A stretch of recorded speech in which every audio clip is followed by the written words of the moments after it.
ತಮಿಳುನಾಡಿನ ಮುಖ್ಯಮಂತ್ರಿ ವಿಜಯ್ ಅವರು ಜಾತಿ ಹೆಸರನ್ನು ಸರ್ಕಾರದ ಯಾವುದೇ ಕಡತಗಳಲ್ಲಿ ಬರೆಯಬಾರದು, ಜಾತಿ ನಿರ್ಮೂಲನೆ ಆಗಬೇಕು. ಸರ್ಕಾರದ ಯಾವುದೇ ಸೌಲಭ್ಯಗಳನ್ನು ಆರ್ಥಿಕ ಮಾನದಂಡದ ಮೂಲಕ ಕೊಡಬೇಕೇ ಹೊರತು ಜಾತಿ ಹಿಡಿದು ಜಾತಿಯ ಮಾನದಂಡಗಳಿಂದ ಕೊಡುವ ಅವಶ್ಯಕತೆ ಇಲ್ಲ ಎನ್ನುವ ಕಳಕಳಿಯಿಂದ ನಾಡಿನಲ್ಲಿ ಸಮಾಜದಲ್ಲಿ ಜಾತಿ ನಿರ್ಮೂಲನೆಯಾಗಬೇಕು ಎನ್ನುವ ದಿಟ್ಟ ನಿರ್ಧಾರದಿಂದ ತಮಿಳುನಾಡಿನಲ್ಲಿ ಈ ಕಾಲಮ್ಮನ್ನು ಯಾರೂ ಕೂಡ ಸರ್ಕಾರದ ಕಡತಗಳಲ್ಲಿ ಬರೆಯಬಾರದು. ಸರ್ಕಾರದ ಸೌಲಭ್ಯಗಳನ್ನು ಪಡೆಯಬೇಕಾದರೆ ಜಾತಿಯ ಮೂಲಕ ಪಡೆಯುವ ಅವಶ್ಯಕತೆ ಇಲ್ಲ. ನಿಮ್ಮ ಆರ್ಥಿಕ ಮಾನದಂಡದ ಮೂಲಕ ಸರ್ಕಾರದ ಯಾವುದೇ ಸೌಲಭ್ಯಗಳನ್ನು ಅನುಕೂಲತೆಗಳನ್ನು ನಿಮ್ಮ ಆರ್ಥಿಕ ಸ್ಥಿತಿಗೆ ಅನುಗುಣವಾಗಿ ಪಡೆಯಬೇಕು ಎನ್ನುವ ಕಾನೂನನ್ನು ತಮಿಳುನಾಡಿನಲ್ಲಿ ಮುಖ್ಯಮಂತ್ರಿ ವಿಜಯ್ ಅವರು ಅನುಷ್ಠಾನಗಳನ್ನು ಆರಂಭಿಸಿದ್ದಾರೆ. ಅದೇ ನಮ್ಮ ಕರ್ನಾಟಕದಲ್ಲಿ ವಿದ್ಯುತ್ ರಿಯಾಯಿತಿ ಅಂದರೆ ಗ್ಯಾರಂಟಿ, ಇನ್ನು ಮುಂದೆ ಎಲ್ಲ ಮನೆಗಳಿಗೆ ವಿದ್ಯುತ್ ಬಿಲ್ಲನ್ನು 200 ಯೂನಿಟ್ಗಳಿಂದ ಕಡಿಮೆ ಇದ್ದವರಿಗೆ ಉಚಿತ ಅಂತ ಸರ್ಕಾರ ಈ ಹಿಂದೆ ಅನುಷ್ಠಾನಗೊಳಿಸಿತ್ತು. ಈಗ ಬದಲಾದ ಮುಖ್ಯಮಂತ್ರಿಯ ಏನು ಆ ಮಂತ್ರಿಗಳಿದ್ದಾರೆ, ವಿದ್ಯುತ್ ಇಲಾಖೆಯ ಮಂತ್ರಿಗಳು, ಅವರು ಏನು ಜಾರಿಗೊಳಿಸಿದ್ದಾರೆ ಎಂಬುದಾಗಿ ಹೇಳಿದರೆ, ಸರ್ಕಾರದ ವಿದ್ಯುತ್ ರಿಯಾಯಿತಿ ಮಾನದಂಡಗಳನ್ನು ಅನುಕೂಲತೆ ಪ್ರಯೋಜನಗಳನ್ನು ಪಡೆಯಬೇಕಾದರೆ ನಿಮ್ಮ ಜಾತಿ ಯಾವುದು ಎನ್ನುವುದನ್ನು ನಮ್ಮ ವಿದ್ಯುತ್ ಇಲಾಖೆಯವರು ನಿಮ್ಮಲ್ಲಿಗೆ ಬಂದಾಗ ಅದನ್ನು ನೀವು ನಿಮ್ಮ ಪ್ರವೇಶ ಪತ್ರದಲ್ಲಿ ಬರೆಯಬೇಕು ಎಂಬುದಾಗಿ ವಿದ್ಯುತ್ ಮಂತ್ರಿ ಅಧಿಕಾರವನ್ನು, ಆಡಳಿತವನ್ನು ಕ್ರಮಬದ್ಧಗೊಳಿಸಿದ್ದಾರೆ.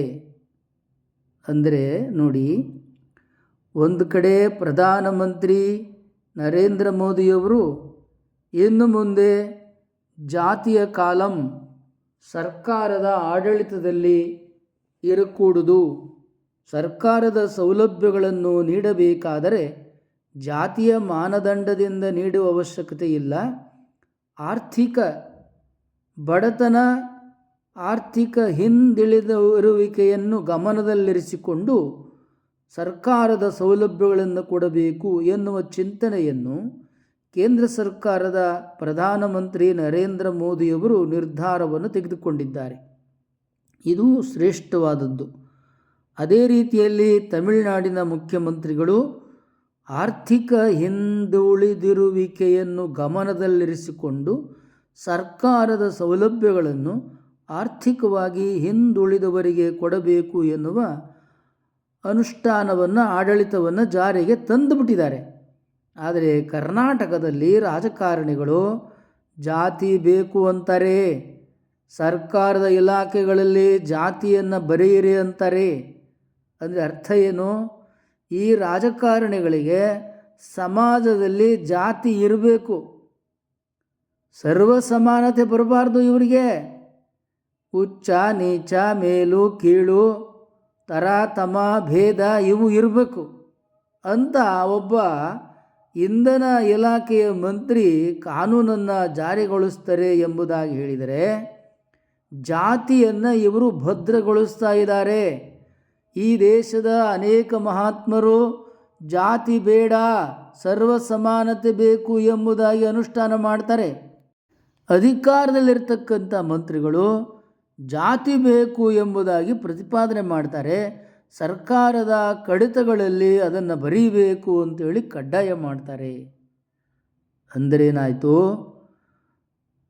ಜಾತೀಯತೆ ಹೋಗಬೇಕು ಎನ್ನುವ ನಿರ್ಧಾರ ಇವರಿಗಿಲ್ಲ. ಸರ್ಕಾರದ ಸೌಲಭ್ಯಗಳನ್ನು ಪಡೆದುಕೊಳ್ಳಬೇಕಾದರೆ ಜಾತಿಯಲ್ಲಿ ಯಾರು ಕೀಳು ಅವರು ಮಾತ್ರ ಪಡ್ಕೋಬೇಕು. ಜಾತಿಯಲ್ಲಿ ಮೇಲಾದವರು ಸರ್ಕಾರದ ಸೌಲಭ್ಯಗಳನ್ನು ಪಡೆದುಕೊಳ್ಳಬಾರದು ಎನ್ನುವ ಮಾನದಂಡವನ್ನು ಸರ್ಕಾರ ಆಡಳಿತಕ್ಕೆ ತಂದರೆ ಸಮಾಜದ ಮೇಲೆ ಏನು ಪರಿಣಾಮ ಆಗುತ್ತೆ ಅಂತೇಳಿದರೆ, ಕೀಳು ಕುಲದವರು ಇನ್ನಷ್ಟು ಕೀಳು, ಮೇಲು ಕುಲದವರು ಇನ್ನಷ್ಟು ಮೇಲು ಎನ್ನುವ ಭೇದವನ್ನು ಸಮಾಜದಲ್ಲಿ ಇನ್ನೂ ಹೆಚ್ಚು ಹೆಚ್ಚಾಗಿ ಬೆಳೆಸುತ್ತದೆ. ಸಮಾಜ ಶಾಂತಿ, ನೆಮ್ಮದಿ, ಸುಖ, ಸಮಾನತೆಯಿಂದ ಬದುಕಬೇಕು ಎಂಬುದಾಗಿ ಹೇಳಿದರೆ ಯಾವುದೇ ಸರ್ಕಾರಗಳು ಜಾತಿಯ ಮಾನದಂಡವಾಗಿರಿಸಿಕೊಂಡು ಸರ್ಕಾರದ ಸೌಲಭ್ಯಗಳನ್ನು ಕೊಡಬಾರದು.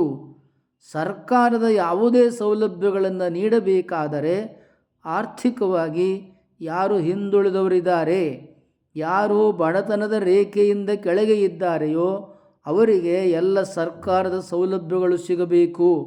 ಅವರು ಯಾವುದೇ ಸಮಾಜದಲ್ಲಿ ಹುಟ್ಟಿರಲಿ, ಎಲ್ಲರಿಗೂ ಕೂಡ ಸರ್ಕಾರದ ಆರ್ಥಿಕ ಸೌಲಭ್ಯಗಳು, ಅನುಕೂಲತೆಗಳು ದೊರೆಯಬೇಕು. ಇದು ಸರ್ಕಾರದಲ್ಲಿ, ಸಮಾಜದಲ್ಲಿ ಜಾರಿಗೆ ಬಂದರೆ ಆಗ ಸಮಾಜದಲ್ಲಿ ಸರ್ವ ಸಮಾನತೆ ಬರಲಿಕ್ಕೆ ಒಂದು ಹೆಜ್ಜೆ ಮುಂದೆ ಇಟ್ಟ ಹಾಗೆ ಆಗುತ್ತದೆ. ಕೂಡಲೇ ಸಮಾಜದಲ್ಲಿ ಸರ್ವ ಸಮಾನತೆ ಬರ್ತದೆ, ಜಾತಿ ಹೋಗ್ತದೆ ಅಂತ ಅಲ್ಲ. ಆ ದಿಕ್ಕಿನಲ್ಲಿ ಮೊದಲ ಹೆಜ್ಜೆ. ಯಾಕೆಂದರೆ ಜನರ ಮನಸ್ಸುಗಳು ಏನಿದೆ, ಶತಶತಮಾನದಿಂದ ಮೇಲು ಕೀಳು ಎನ್ನುವ ಈ ವರ್ಗವಾದ ಹುಟ್ಟಿಕೊಂಡಿದೆ. ಅದು ಹೋಗಬೇಕು ಎಂಬುದಾಗಿ ಹೇಳಿದರೆ ಶಿಕ್ಷಣದ ಮೂಲಕ, ಸರ್ಕಾರದ ಸೌಲಭ್ಯದ ಮೂಲಕ, ಸಂಸ್ಕೃತಿ ನಾಗರಿಕತೆಯ ಮೂಲಕ ಮನುಷ್ಯ ಬದಲಾವಣೆ ಆಗಬೇಕು. ಅವನ ಮನಸ್ಸಿನಲ್ಲಿ, ಅರಿವಿನಲ್ಲಿ, ಆಚಾರದಲ್ಲಿ, ತಿಳುವಳಿಕೆಯಲ್ಲಿ, ಕ್ರಿಯೆಯಲ್ಲಿ, ಸದಾಚಾರದಲ್ಲಿ ಇವೆಲ್ಲ ಅನುಷ್ಠಾನಗೊಳ್ಳಬೇಕು. ಇವೆಲ್ಲವೂ ಮನುಷ್ಯನ ಬದುಕಿನಲ್ಲಿ ಅನುಷ್ಠಾನಗೊಳ್ಳುತ್ತಾ ಹೋದರೆ ಮುಂದೊಂದು ದಿನ ಸರ್ವ ಸಮಾನತೆ, ಎಲ್ಲರೂ ಸಮಾನರು ಎನ್ನುವ ಬದುಕು ನಮಗೆ ಬರ್ತದೆ. ಸರ್ವ ಸಮಾನತೆಯ ಬಗ್ಗೆ ಅಲ್ಲಮ ಪ್ರಭುದೇವರ ಒಂದು ವಚನವನ್ನು ಇಲ್ಲಿ ಉದಾಹರಿಸುತ್ತೇವೆ.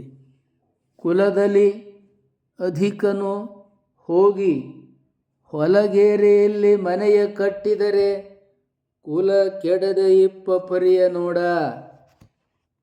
ಅಲ್ಲಮ ಪ್ರಭುದೇವರು ಹೇಳ್ತಾ ಇದ್ದಾರೆ, ಆತನ ಕುಲದವರೆಲ್ಲರೂ ಮುಖವ ನೋಡಲೊಲ್ಲದೆ ಐದಾರೆ, ಕುಲ ಉಳ್ಳವರೆಲ್ಲರೂ ಕೈ ಹಿಡಿದರು, ಕುಲಗೆಟ್ಟನೆ ಎಂದು ತಿಳಿದು ವಿಚಾರಿಸಲು ಆ ಕುಲವೆಲ್ಲ ಹೊರಗೆಟ್ಟು ಹೋಯಿತು ಕಾಣ ಗುಹೇಶ್ವರ.